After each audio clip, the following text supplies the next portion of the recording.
E aí, Danielzinho, uma vez já aqui, Danielzinho, você vai lembrar desse dia que nós vamos falar do catálogo de quadrinhos da Martins Fontes. Lembro. Era um thumbnail, vem com o Danielzinho. Era só a dica do Daniel, totalmente diferente do mainstream, né? Catálogo da Martins Fontes, que é um catálogo bem interessante de quadrinhos. Vocês gostaram, deram muitos joinhas e pediram pra gente fazer isso com outras editoras. Então juntamos agora com o Alexandre aqui pra desvendar o catálogo da editora Intrínseca.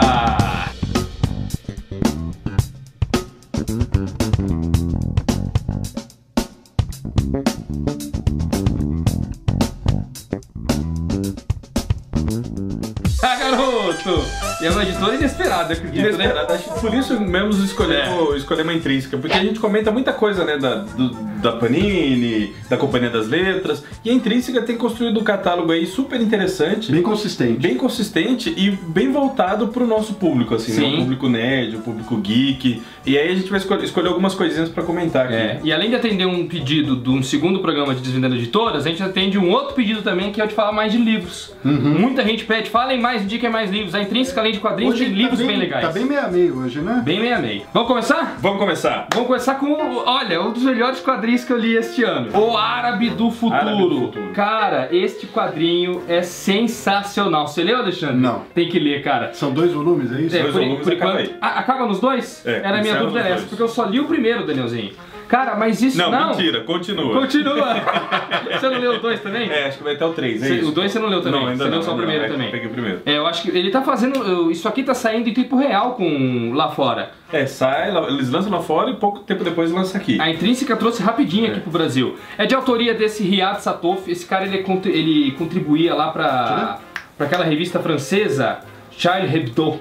Ele era um grande contribuinte da Charlie Hebdo. E ele, com este quadrinho aqui, ganhou em 2015 o prêmio Angoulême de melhor álbum, velho. E prêmio, assim, merecidíssimo. É um quadrinho do meu estilo preferido, que é o biográfico. Eu adoro quadrinho biográfico. Não só os biográficos, como também os de reportagem, né, como os do Joe Sacco. Adoro. E esse é a mesma pegada. É um menininho, o Riyad Sattouf é o personagem principal, na infância. E eu fico impressionado do tanto de detalhe que ele coloca da infância dele, porque ele tem uma memória muito boa, né? Provavelmente ele inventa algumas coisas também. Deve ter um pouco ali de história da família, o que conta e tal, e... Isso, que ele ouviu depois, que aconteceu, porque é impressionante, porque ele é bem mocinho nessa história, e então é a infância dele. O pai é sírio, a mãe mora na França, o pai conhece a esposa lá, o menino nasce na França e tal, só que uma hora ele é convidado para trabalhar na Líbia, para dar aulas na Líbia. Aí ele vai para a Líbia, depois volta para a França, depois ele vai para a Síria também. Então ele fica esse cenário Líbia e Síria é muito legal de você ver a diferença, principalmente o choque cultural que tem, cara. Ele sai da França, a França tá se eu não me engano, ela tá num governo do Partido Socialista. Sim. E ele vai pra Líbia e depois pra Síria, que são regimes autoritários, né? Do Gaddafi e do Assad. Bem diferente da França que ele conhecia, a infância dele, a mãe conhecia. E esse choque, ele passa muito bem, né? Porque aí, junto com os choques que uma criança tem com tudo da vida, tem um lado político, social, religioso, né? E o questionamento... Mostrado através do pai dele. Do pai dele. Ele não fala da política. Não é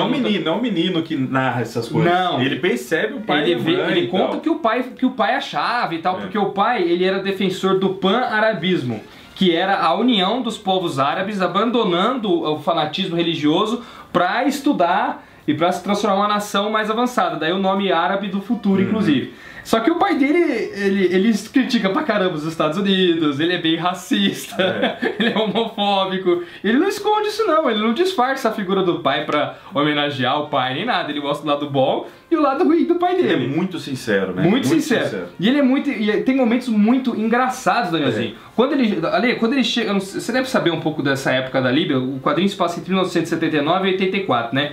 Quando ele vai pra Líbia, o pai dele entra numa casa, o taxista deixa lá, né? Ó, a escola arrumou essa casa pra vocês viverem. Aí eles entram, aí eles saem pra passear na vizinhança. Vamos mostrar a vizinhança pra você, vem cá.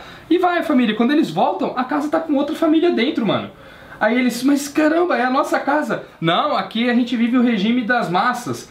Se tem uma casa vazia, qualquer um pode se apossar. Mas essa é a minha casa! Agora você procura outra vazia aí. Você não ficou aí dentro, não trancou, perdeu, não tem propriedade. Porque só pode trancar por dentro, não pode trancar por fora. Você só tem uma trava por dentro. Aí eles têm que arrumar outro lugar vazio. Aí quando eles estão nesse outro lugar vazio, vira e mexe, mostra a maçaneta assim, ó. Tchau, tchau, tchau. E a mãe gritando, tá ocupada! Que bizarro, cara! E eles vão caindo numas condições, assim, precárias, né? Umas casas ruins, tudo podre, cheio de goteira. Aí começa a ter... Ele entra numa casa cheia de goteira, aí o cara fala, é quase não chove, você não precisa se preocupar com isso não. Mano? E aí, com a lógica da criança, né? A criança vê tudo aquilo com um bom humor, assim, né? O pai tenta disfarçar, disfarçar os problemas sociais que eles estão envolvidos ali. O pai e a mãe tentam passar um pano pra criança. Eles têm que buscar comida todo dia, porque eles dão comida pro povo, e tem uma época que só davam banana. Aí ele fala, mas a banana é muito boa, eu adorava você comer banana. O problema, mas pra ele era uma alegria. O moleque adora, carrega banana dentro do bolso, assim, ele fica o tempo inteiro comendo banana. Sonhava com banana e com tudo mais. Cara, o gibi é sensacional. Ele tem uma narrativa muito diferente do habitual nosso, porque geralmente são 3 fileiras de painéis, né? Geralmente 9 painéis, e ele sempre tem uma narrativa dele, depois de adulto, provavelmente contando, né? Naquela época meu pai fazia isso aqui, e embaixo mostrava o pai fazendo. Só que não é repetitivo, porque ele dá início a uma ceninha através dos recordatórios, sabe? E a ceninha vai indo pra frente. Quando ele chega na Síria, Alexandre, ele mostra a escola. Aí tem uma hora que ele uma lembrança dele da escola, ele lembra de ver um pivete saindo assim pra beber água na bica, que tinha uma parede que ficava jorrando água assim, 3 buraquinhos jogando água. Aí ele fala assim que o moleque cola a boca na parede assim e fica tomando a água. Aí depois que ele toma água, ele se afasta e fica mijando no buraco. Então todo mundo cola a boca pra beber água lá, mas eles mesmo mijam, eles bebem. Mano... É precário, né? E o pai insiste em ficar mais perto de suas raízes em vez de ficar na França, cara. Eu me conformo com isso. Um gibi importantíssimo. Bom demais, cara. É muito gostoso que você aprende história pra caramba. Aprende muito sobre esses dois países. O contexto sociopolítico ali desses dois países, dando risada e curtindo num traço magnífico. Ele é loirinho, ele herdou a característica cabelão, europeia, assim, o cabelo loiro, aí ele mostra como as pessoas reagem a ele, assim, ele... Ai, que menino lindo, vou levar ele pra mim, isso aqui e tal. Vocês têm que ler esse gibi, é nota 5 de 5, na minha opinião. Muito bom mesmo, cara. Compra já volume 1 e 2. Na sequência aqui eu quero indicar Nimona. Também um lançamento bem recente da Intrínseca, da Noelle Stevenson. Muito surpreendente. Eu queria comprar esse gibi da minha porque eu tenho um traço bem legal, um traço meio Hora de Aventura. Eu adoro esse traço. Bem legal, bem desenho animado, assim, bem nessa pegada. Uma protagonista super forte, que é a Nimona, né? Qual que é o lance? O sonho dela... Eu adoro esse tipo de traço, assim, a animação, cartoon, sabe? O sonho dela é ser comparsa do vilão Mor, porque é tipo uma fantasia medieval, assim, no mundo medieval, né? O sonho dela é ser comparsa do maior vilão de todos. Ah, é o sonho dela? É o sonho dela. Da hora. Que é o Sir Ballister Coração Negro. Coração Negro. Só que aí ele fala assim, por que você vai ser minha... Por que você acha que você pode ser minha comparsa, né? Ele é bem assim, vilão, né? Ela quer ser tipo capanga. Ela fala assim, porque eu sou uma transmorfa, eu posso me transformar em qualquer coisa. Ela vira um tubarão do nada. Ele, puta merda, transformou um tubarão. Só que ela é completamente insana e sangue no zóio, assim. A menina, e aí você começa a perceber que ela mata a pessoa indiscriminadamente. Ela é pior que o vilão. Ela é muito pior que o vilão. E aí você começa a perceber que o Sir Ballister Coração Negro, na verdade, tem um código de ética muito correto. Um puta de um coração, assim. Adorei. Ele é super educado e ela começa... tipo, todos os planos dele até ali falharam miseravelmente, assim. Ela chega e começa a atacar o terror. E ele fala, não, meu Deus, você matou 16 guardas, você não pode fazer isso. E ela vira dragão, vira não sei o que, vira raposa.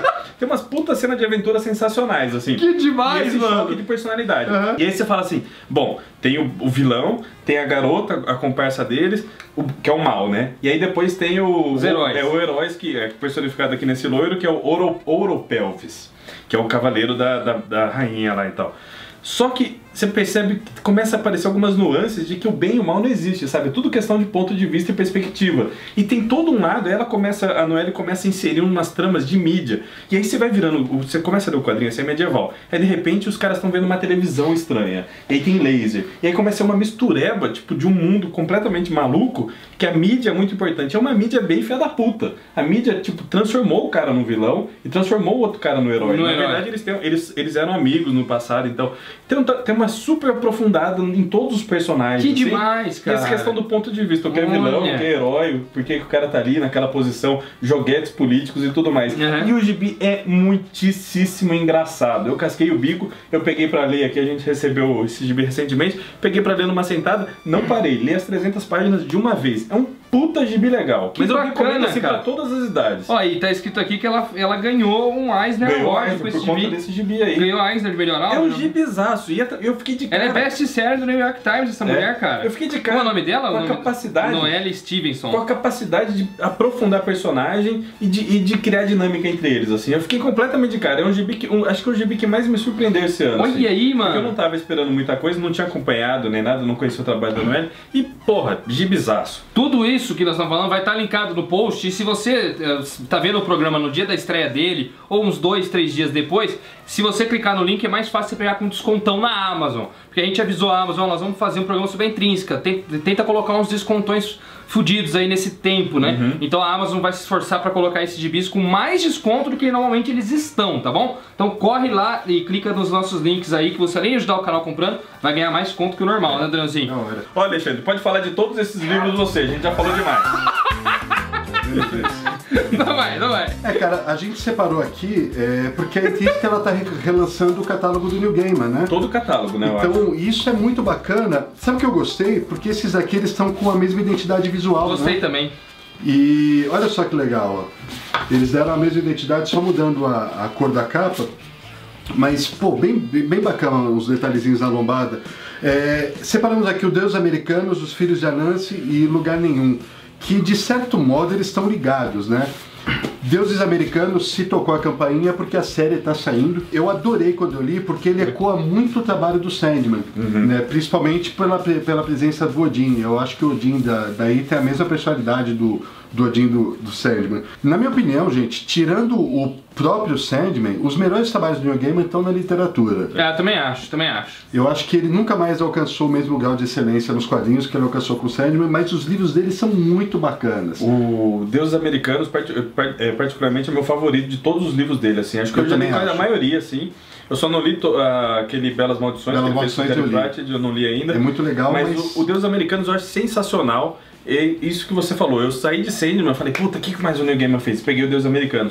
Eu achei a história muito boa, né? Basicamente a história do Shadow, um cara que ele acaba de sair da prisão e o sonho dele, claro, depois da prisão é voltar pra casa dele e reencontrar a esposa e tudo mais. Só que tem um lancezinho com a esposa. Não, mas é que logo nas primeiras páginas, acho que já deve falar. Mas você pode falar isso no ar aqui? Acho que pode, mas tem que falar, eu acho. A forma como ela morre? Não, a forma como ela morre não. Mas é isso, ela morre e aí não tem mais casa. E aí de repente ele se vê. Tudo bem, o pessoal sabe que ela morre, mas a forma como ela morre tem todo o lance. Entendi. Mas aí ele se vê sem lar, sem esposa, sem nada. E do nada aparece o Wednesday, né? Que é um cara muito estranho assim na vida dele. E leva ele pro meio de uma trama de um combate entre deuses. Um combate mitológico estranhíssimo de deuses antigos, que são os vikings, são os deuses conhecidos mesmo, que vieram com os imigrantes para os Estados Unidos, com os novos deuses, que é o dinheiro, as drogas, a tecnologia.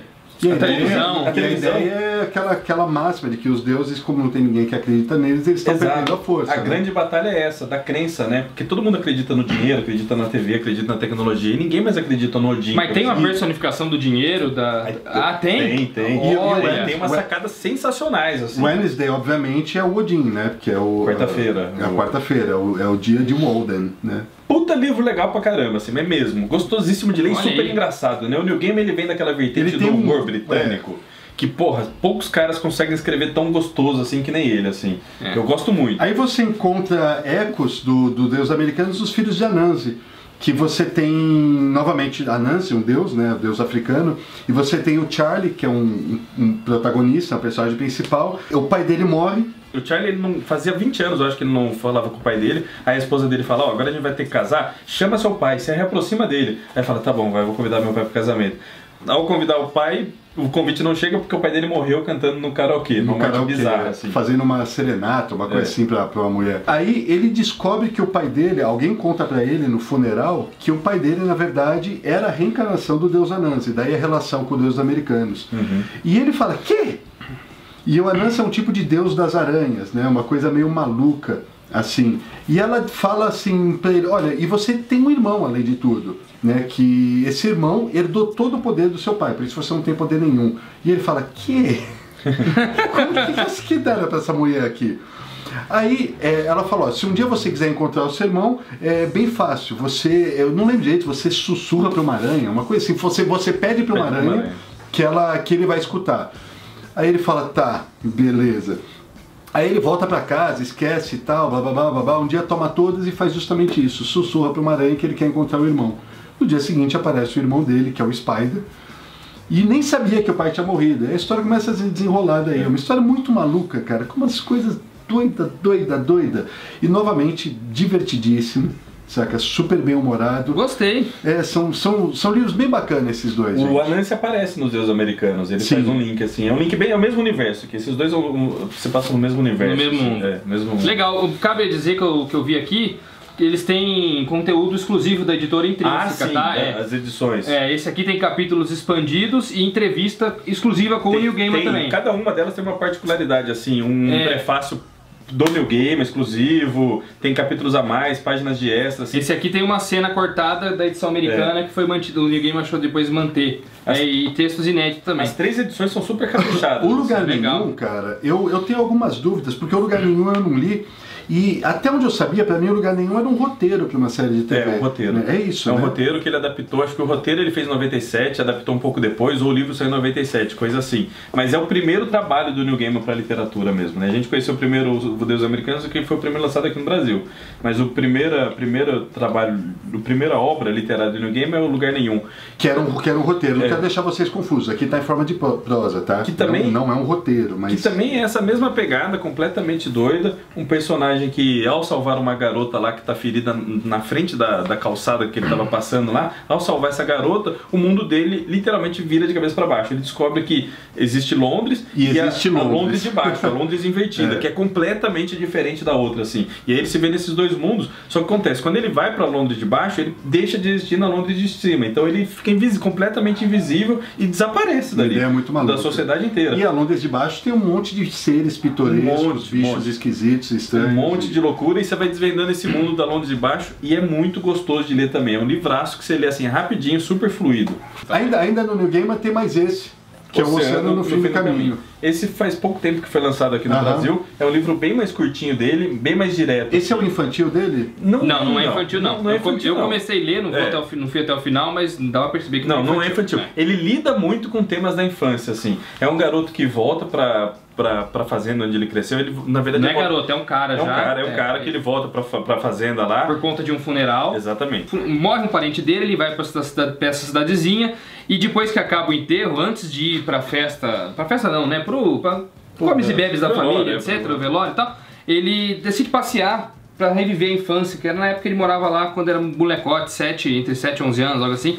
E ele vai pra essa casa em que a menina que morava na casa, que era amiguinha dele, falava que o lago do fundo da casa dela era um oceano. Obrigado. Sua sinopse foi muito melhor que a minha. Eu sou péssimo pra falar sinopse. Só que eu parei aí na leitura. Eu parei quando ele tá revivendo o oceano e tal. Eu não sei como é que isso vai se desenrolar. Só que aí ele começa a lembrar de coisas que na verdade ele não tem certeza se viveu. Ele fala, puta, tá tudo... Ele tem essa consciência, tá tudo muito estranho. Eu não sei se eu vivi isso, tudo muito pesado, muito esquisito, muito macabro pra uma criança ter vivido. Onde será que é verdade ou não, assim, sabe? Aí tem todo esse clima de, eita, o que aconteceu mesmo? E aí tudo faz eco com um caso que tinha acontecido no passado. É um cara que se mata num carro, ele né? Tá num carro e ele se mata nessa propriedade também. Então tá tudo ligado com esse suicídio que aconteceu no passado. Essa menina aí, que ela tem uma sabedoria muito maior do que qualquer criança de 7 anos teria. Não, ela tem 11, a menina é mais velha que ele, né? Muito maior. E o que aconteceu e o que não aconteceu na memória desse cara. Esse é um tema recorrente na obra do Neil Gaiman, né?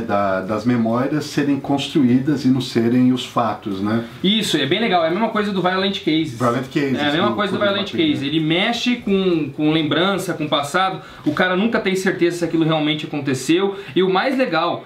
pelo pouco que eu li, à medida que ele vai se deparando com outros fatos, desencadeiam novas memórias. Então uma coisa leva a outra, e ele começa a lembrar de coisas que falam, nossa, como eu tinha esquecido disso, gente, sabe? Muito maluco, muito grande pra ter esquecido. Né? Exatamente, aí é onde vai se desenrolando a trama. Eu tô no começo do livro, você já leu mais do que eu, né, Danielzinho? Porque chegou pra nós aqui e nós começamos a ler. Mas não encerramos Neil Gaiman, tem mais coisa. Pra encerrar tem esse daqui que é um livro muito curioso. É o Neil Gaiman recriando o mito de João e Maria. Ele é um completo apaixonado pelos irmãos Grimm, ele nunca escondeu isso, sempre falou. E uma das histórias que ele mais gosta é João e Maria. Então ele se juntou com o Lorenzo Mattotti, que é um quadrinista, um artista sem igual, assim, eu acho ele muito foda. Aqui no Brasil saiu aquele Estigmas pela editora Conrad, não sei se você lembra desse gibi. É um gibi maravilhoso, um gibi espetacular, assim. Não lembro, não. Um gibi nota 10 pra mim, que é ilustrado pelo Matotti. O Matotti é um monstro das ilustrações, assim, e como quadrinista também. Então ele se juntou, o Neil Gaiman fez a versão dele de João e Maria, mas é bem, assim, é bem calcado nos Irmãos Green, total. É bem calcado, basicamente ele recontando da maneira dele. Só que a história é a mesma. É a mesma. E entremeado com ilustrações do Matotti. E é uma história macabra. Macabra, pesada. Porque é dos Irmãos Green mesmo, não é? Tanto que o desenho desse cara, o Lorenzo aqui, é desenho de estilo livro de horror. Sim, tudo nanquim sombrio pra caramba. Sombrio, escuro pra danar. E outra curiosidade do livro, o editorial todo dele é da esposa do Art Spiegelman, a Françoise Mouly. Então tem muito talento envolvido aqui. A Françoise Mouly, que é uma design foda, ela é uma grande editora. O Matotti e o Neil Gaiman. Num livro só, com preço super legal capa dura. E bonito da Intrínseca. Isso aí você lê num dia, viu, gente? É muito rápido de ler, tem pouco texto, assim, é bem fininho. E tá numa versão bonita, capa dura, depois na estante fica bacana. Agora, voltando pros livros, então. O Drago quer falar desse? Ah, sim, eu quero muito falar desse livro aqui. Alexandre pode falar desse? Não, mas eu também quero falar também. Nossa, você tá um falador hoje? Só você quer falar? Pode... Puxa esse, é pra eu ficar ou pode ir embora? Não, pode ficar, mas puxa esse aí. Não, fala esse daí que eu não conheço esse livro. Esse livro aqui é Aniquilação, é o primeiro de uma trilogia chamada Trilogia Comando Sul. É desse cara, o Jeff Vandermeer. Uma ficção científica no estilo de horror, Danielzinho. Eu duvido você não ficar arrepiado enquanto você lê isso aqui, Danielzinho, porque... sério mesmo? Sério mesmo. Tem vários momentos de deixar você arrepiado. Esse Comando Sul, eles enviam pessoas para investigar algo que aconteceu do lado de uma base militar há muito tempo atrás, que simplesmente a área dessa base foi tomada pela natureza e lá se transformou num lugar macabro onde quem entra nunca sai. Foi chamado de Área X, é uma área misteriosa. Já foram enviadas 11 expedições para averiguar o lugar. Ou as pessoas nunca voltam de lá, ou elas, entrando lá, depois ficam tão loucas que se matam, atiram uma nas outras, ou quem volta tão louco da cabeça, assim, pelos horrores que testemunhou lá dentro, que é um arremedo daquilo que já foi e depois de um tempinho morre de câncer, contaminado por alguma coisa muito bizarra. Chegou a hora então de enviar a 12ª expedição pra lá. Dessa vez, quem sabe, tem sucesso. E só vão mulheres. E o mais interessante de tudo, o livro é contado por uma dessas mulheres que vai até lá, através dos relatos dela no diálogo. Sabe quando no diário vai uma bióloga, vai uma antropóloga, uma psicóloga e uma topógrafa averiguar o lugar. Você nunca sabe os nomes dessas mulheres, Anazinho. É só a bióloga, a psicóloga e assim por diante. Só que o que é bacana? Você não vai, o Comando Sul manda essas mulheres para lá, e a gente sabe tão pouco desse lugar quanto as mulheres que estão lá. Então o leitor não vai ter muitas explicações sobre o que é a Área X, porque a gente acompanha tudo da visão das mulheres. Só que as coisas que elas vão testemunhando lá, Danny Boy, tem uma pegada bem Lovecraftiana e bem Alan Poe-ziana. Você falou Lovecraft? Falei Lovecraftiana. Daqui a pouco você puxa assim. Agora já encerrou, já. Então, tá bom, é livro fininho, rapidinho de ler, só que só não é tão rápido porque ele é muito denso. Tá, então ele vai te deixando confuso ao longo da sua trajetória. Então você não vai ler tão rápido assim, apesar de ser fininho, beleza, galera? Recomendo pra caramba essa ficção científica barra terror aí, cara. Legal, bem legal, mano. Ó, então você falou Lovecraft, terror, vamos continuar nessa seara e falar do Rei de Amarelo. O Rei de Amarelo e o Chambers, eles voltaram à tona por conta da primeira temporada do True Detective. Fala de Carcoça, tem todo esse mistério aí, e aí eles voltaram completamente à tona. Só que o Chambers é um escritor das antigas, assim, da época do Lovecraft. Eu acho até que deve estar em domínio público isso. Ele influenciou o Lovecraft até, influenciou grandes desses caras, assim, do terror cósmico e tal. E aqui a Intrínseca publicou os 10 contos que formam essa mitologia aí. Na verdade, o Rei de Amarelo só aparece em 4 contos. Ele é uma criatura, então? É uma entidade. Uma entidade. Como os deuses do Lovecraft. Parada, né? Entendi. São 10 contos. Tem alguns, assim, meia boca, eu achei meia boca, mas o 4 aqui, o emblema amarelo, que é onde o bicho pega mesmo, que é o que todo mundo ama, é muito foda. É espetacular, é um conto sensacional, assim. Só por esse já vale muito a pena. E essa mesma pegada, se você gosta de Lovecraft, é prato cheio, assim. Essa mesma pegada doidona, dos caras que surtam quando descobrem a verdade. Aqui, mano, tem bagulho que é de surtar mesmo, cara. Tem todo esse lance, assim, da quebra da mente da pessoa, assim, influenciado por coisas que ninguém tem. Sabe o que eu acho legal nesse tipo de leitura? É que ela desperta alguns sentimentos na gente. Por exemplo, quando eu lia este aqui, Danielzinho, embora você tenha medo de descobrir o que vai acontecer, porque você sabe que não é algo bom, você quer saber. Você é impulsionada, é a curiosidade da gente. Não consegue desviar o olho, né? Não consegue, exato. Tem filmes que passam essa sensação também. Eu adoro quando isso acontece. E eu gosto no Rei de Amarelo, um outro charme do negócio é aquele negócio do livro proibido. Grande parte da mitologia tem o lance do... Sabe no Lovecraft que tem o Necronomicon? Aí também tem um livro proibido. E é meio que a metalinguagem, assim, do livro, pô, esse livro aqui eu não deveria estar lendo. Mesma coisa que os personagens sentem, assim, na hora, eita, esse livro aqui é terrível. Eu gosto quando o livro, a história fala de um livro proibido e o livro acaba ficando um negócio de terror. Negócio de terror proibido. Essa metalinguagem? Assim, os dois últimos livros, eles fogem um pouquinho do universo de cultura pop e tal, só que são livros excelentes, né? Esse daqui, Precisamos Falar sobre o Kevin. Esse livro é animal. Basicamente você tem o Kevin, que é esse molequinho aí da capa. Que capa maravilhosa. Né? Essa é a capa antes do filme sair. Porra, depois a Editora Intrínseca lançou uma capa com o filme, mas essa é? Mas essa é a capa mais legal que tem. Pô, bem legal. Bem mais capa. legal, é. E o Kevin, ele é um psicopata. Né? Sabe aquela ideia de que existem algumas crianças que nascem psicopatas? Tem gente que refuta veementemente essa ideia. Criação versus genética e tal. Eu acho que deve ser muito difícil um pai chegar ao ponto de olhar para o filho dele e reconhecer, falar assim, meu filho é um monstro. É um monstro, é um doido. Acho que essa é a parte mais complicada, porque... A mãe reconhece isso normalmente. Os pais, eles vão sempre... Tipo, dourando a pílula, falou assim, não deve ser bem assim, ele tem alguns distúrbios, ele tem alguns problemas e tal, sei o que lá, mas o moleque é um psicopata, cara. É um psicopata. E você ter o reconhecimento, recrudescer essa verdade da forma como é, imagina a dificuldade para um pai olhar e falar assim, meu filho tinha que estar internado, cara. O da hora, mano, é que... E desculpa, mas só quando acontece realmente uma tragédia que todo mundo fala, e agora? Nós negamos os sinais lá atrás e olha só o que aconteceu aqui, né? É aquilo, o que eu fiz de errado, né? O legal é que o livro se passa... Depois que acontece uma tragédia muito grande, a sociedade ignora a mãe, assim, trata mal. A vida da mãe vai pros infernos, assim. tipo, você é a mãe do assassino que fez aquela catástrofe. E você não sabe o que o moleque fez, tá ligado? Do começo, você não sabe muito bem. E aí, já aconteceu então um bagulho muito bizarro envolvendo o Kevin. E aí você vê a mãe se correspondendo com o pai, que sumiu depois disso daí, deixou a mãe sozinha. Ela se ferra bonito. Se ferra bonito, porque ela perde emprego. No único emprego que ela consegue, que é um emprego... Ela era uma agência de turismo, assim. Ela tinha uma agência de turismo e tinha tudo pra dar certo, assim. Se ferrou por causa do moleque. Aí o pessoal trata ela mal pra caramba. Meu amigo sofre um bullying, né, cara? Porque também não é como... Ela não tá tipo em São Paulo, uma mega cidade, né? Ela tá num lugar menor, ela não consegue ser anônima na cidade. Isso, é verdade, verdade.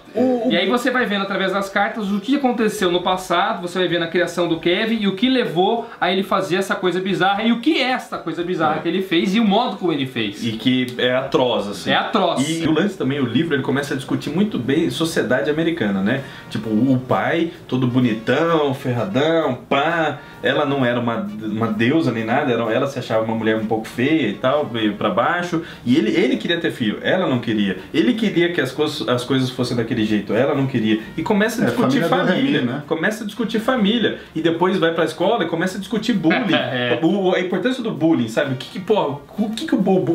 Como você aloprar uma criança pode quebrar ela, sabe? Ela começa a discutir muitos pontos fundamentais da sociedade norte-americana e sociedade do mundo, assim, eu acho, sabe? Eu queria ter lido o livro antes de ter visto o filme. Eu também, eu vi o filme primeiro. Porque o jeito que ela narra no livro, mesmo tendo visto o filme e sabendo tudo o que aconteceu... É bem superior. Porra! Eu senti emoção já sabendo o que ia acontecer. Se eu não soubesse, eu acho que ia ficar meio atônito. Eu acho legal esse tipo de livro que vai pra uma narrativa diferenciada. Tipo, a Aniquilação é através do diário da bióloga que vai pro lugar.